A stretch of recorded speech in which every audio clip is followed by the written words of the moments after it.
অসমৰ আত্মসহায়ক গ্ৰুপৰ সদস্যসকলক প্ৰতিশ্ৰুতি দিছিলোঁ যে আপোনালোকক আমি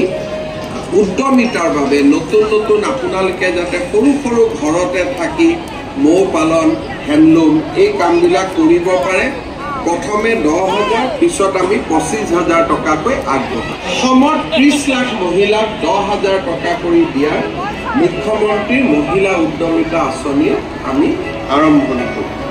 এই আঁচনিখনৰ মূল উদ্দেশ্য হৈছে আত্মসহায়ক গোটৰ সদস্যসকলক গ্ৰাম্য ক্ষুদ্ৰ উদ্যোগী অথবা লাখপতি বাইদেউ হিচাপে গঢ়ি তুলিবলৈ তেওঁলোকক বছৰি 1 লাখ টকাকৈ উপাৰ্জন কৰিবলৈ অনুপ্ৰাণিত কৰি তোলা এই আঁচনিৰ বাবে আবেদন পত্ৰ দাখিল কৰাৰ পাছত 3